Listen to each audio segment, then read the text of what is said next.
ఇకపై మీకు ఇష్టమైన ఫేవరెట్ సీరియల్స్ యొక్క ఫుల్ ఎపిసోడ్స్ యూట్యూబ్లో అందుబాటులో ఉండవు. కేవలం సన్నెక్స్లో మాత్రమే ఫ్రీగా చూడొచ్చు. 3 అంతస్తులు నడిచి వెళ్ళు అని నా మీద పగ తీర్చుకుంటున్నాడు. నన్ను నా కష్టాలకి గురి చేస్తున్నాడు.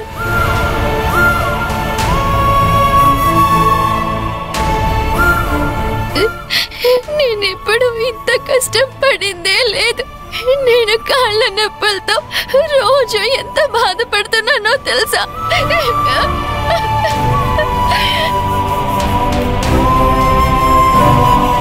నేనింత కష్టపడుతున్నానని తెలిస్తే మా నాన్న ప్రాణాలే వదిలేస్తాడు.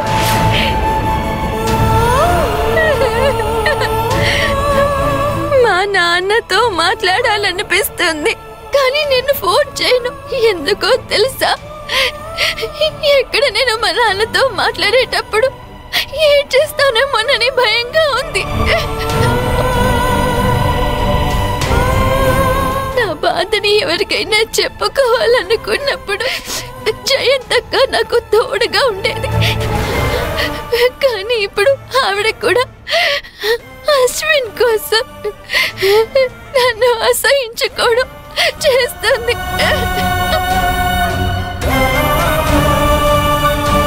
నేను చేయని తప్పు కోసం ఎన్నాళ్ళని ఎదురు చూడాలి? గార్మెంట్ కంపెనీలో సమస్య అనుకుంటే ఇక్కడ హాస్టల్లో మిత్ర నన్ను ఒక శత్రువులా చూస్తుంది.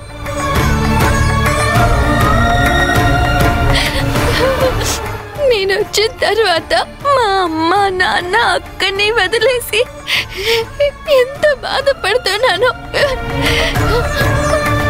అలాగే నా సుందరిని తలుచుకొని అంతే బాధపడుతున్నాను. సుందరినా? ఎవరు ఆనంది? సైకిల్. నా సైకిల్ అంటే నాకు ప్రాణం. అంత ఇష్టం నాకు.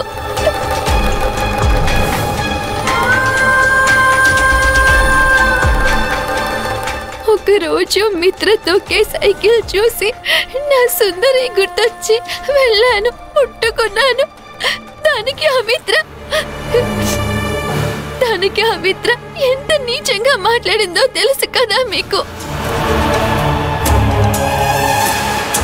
నా వల్ల హాస్టల్లో ఉన్న వాళ్ళందరికీ సమస్యని, నన్ను హాస్టల్ నుంచి వెళ్ళిపో అని మిత్ర అంటోంది. ఎక్కడికి వెళ్ళినా అవమానాలు, బాధలు, కష్టాలు.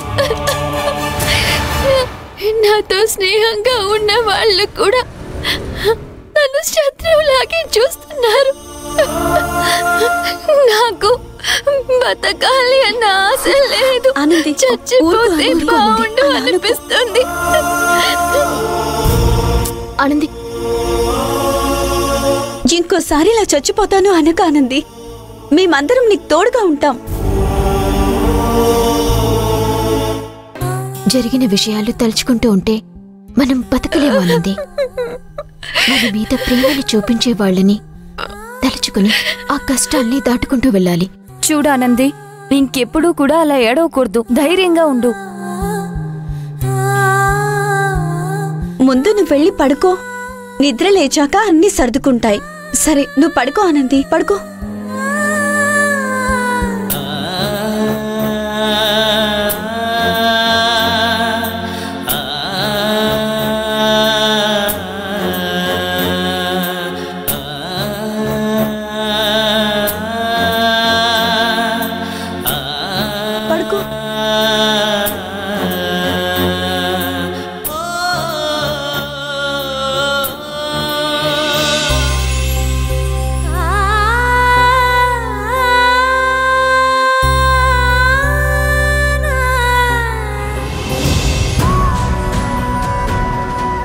ఊర్లో ఏ బరువు బాధ్యత లేకుండా సంతోషంగా మహారాణిలా తిరుగుతున్న ఆనంది ఇప్పుడు చాలా కష్టపడుతుంది. తన ఇంట్లో వాళ్ళ మీద తనకి ఎంత ప్రేమ ఉంటే ఈ కరుణాకర్ పెట్టే టార్చర్ని భరిస్తుంది. తను ప్రతి క్షణం అమ్మ, నాన్న, అక్క గురించి ఆలోచిస్తుంది. వాళ్ళ కోసమే బతుకుతుంది. ఆనంది బాధపడకూడదు, ఎప్పుడూ సంతోషంగానే ఉండాలి. తను నన్ను అసహించుకున్నా పర్వాలేదు, నేను మాత్రం ఆనంద్ని సంతోషపెడతాను. ఆనందికి తోడుగా ఉంటాను. తను ఎల్లప్పుడూ సంతోషంగా ఉండేలా చూసుకుంటాను. నేనంటే ఆనందికి ఇష్టం లేదు కాబట్టి ఆనందికి తెలియకుండా నేను తనని ఫాలో అవుతూ తనకి ఏ కష్టం రాకుండా చూసుకుంటాను. నేను ఎట్టి పరిస్థితుల్లో కూడా ఆనందికి దూరం అవ్వకూడదు. తన ఇంటి వాళ్ళ సంతోషం కోసం కలలు కంటున్న ఆనందికి నేను తోడుగా ఉండి తన కలల్ని నిజం చేస్తాను. తన ప్రాణానికి ముప్పొస్తే నా ప్రాణం అడ్డేస్తాను. తనని కాపాడుకుంటాను. ఈ జన్మకి ఆనందే నాకు తోడు.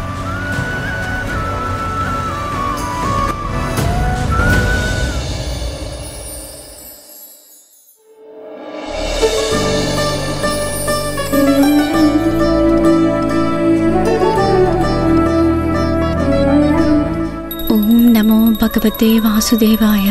ఓం నమో భగవతే వాసుదేవాయ.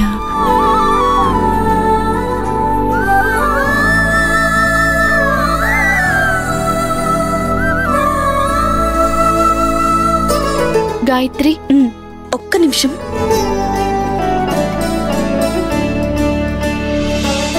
ఏంటి ఆనంది? నేను పనికి వెళ్ళొస్తాను. సాయంకాలం కలుద్దాం. సరే ఆనంది, దేని గురించి ఆలోచించి బాధపడకు. మేమున్నాం. ధైర్యంగా ఉండు. సరే. ఆనంది, రా వెళ్దాం. ఎక్కడికి? ఎక్కడికేంటి? నువ్వు వెళ్లేది గార్మెంట్స్ కంపెనీకే కదా. నేను నిన్ను అక్కడ డ్రాప్ చేసి వెళ్తాను. నీకెందుకు కష్టం సల్మా? ఏంటి నువ్వు? నా బండే కదా నిన్ను మోసుకొని వెళ్లేది. నేను నిన్ను నా తల మీద పెట్టుకొని మోయాను కదా. నాకెలాంటి కష్టం లేదు. నువ్వు బయలుదేరు, నిన్ను డ్రాప్ చేసి వెళ్తాను. ఏంటింకా ఆలోచిస్తున్నావు? బయలుదేరానంది. సరే, వస్తాను. వెళ్ళొస్తాను గాయత్రి. వెళ్ళొస్తాం.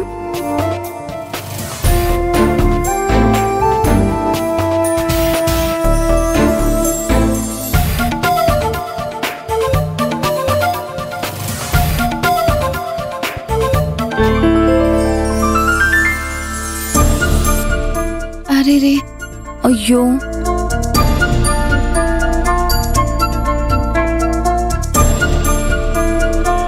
ఏమైంది ఆనంది? ఆ చెప్పు తెగిపోయింది. పాత చెప్పులా? కాదు కాదు, కొత్త చెప్పులే. 100 రూపాయలు ఇచ్చి కొన్నాను. అసలు అంత తొందరగా తెగవు గాయత్రి. చాలా సంవత్సరాలు వస్తాయి. కొని మా ఊళ్ళో ఉన్న పెద్దాయన నన్ను మోసం చేశాడు. 10 నెలలు కూడా రాలేదు. ఓ పెద్దాయన, నిన్ను ఎంతలా నమ్మాను. నన్ను మోసం చేశావు కదా. నేను ఊరికొచ్చినప్పుడు నీ సంగతి తెలుస్తాను. ఈ చెప్పుల్ని ఎక్స్చేంజ్ ఆఫర్లో ఇచ్చి వేరేవి కొందామని ఆలోచిస్తున్నావా? ఎక్స్చేంజా? ఇవి ఎవరు తీసుకుంటారు? సరే, చెప్పులు తెగిపోయాయి. ఈ టైంలో షాపులు కూడా ఓపెన్ చేసుండరు. మరేం చేయబోతున్నావు? చెప్పులు లేకుండా కంపెనీకి వెళ్ళలేవు కదా. అదే ఆలోచిస్తున్నాను. సరే, నువ్వు నా చెప్పులు వేసుకొని వెళ్ళు. పర్వాలేదు గాయత్రి, నేను ఇలాగే వెళ్తాను. సల్మా, ఆగు. ఏంటి నువ్వు అన్నిటికీ మొహమాట పడుతున్నావు? నా దగ్గర ఇంకో జత చెప్పులున్నాయి. అవి నువ్వు వేసుకెళ్ళు. వద్దులే గాయత్రి, వద్దు. వేసుకెళ్ళు ఆనంది. అయ్యో, వేసుకో వేసుకో.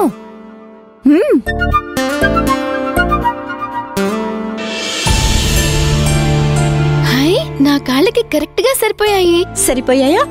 ఇక వెళ్ళు. వెళ్ళొస్తాను గాయత్రి. సరే, బాయ్. Bye bye.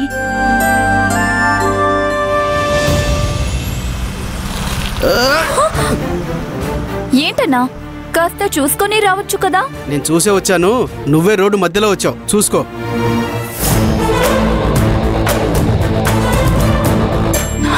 అటు గుంతలు ఉన్నాయి, అందుకే ఇలా వచ్చాను. మీరు స్లోగా రావచ్చు కదా, స్పీడ్ గా ఎందుకు వచ్చారు? నువ్వే స్పీడ్ గా వచ్చి నాతో గొడవ పడతావేంటమ్మా? నీకు అసలు బండి నడపడం వచ్చా? నాకు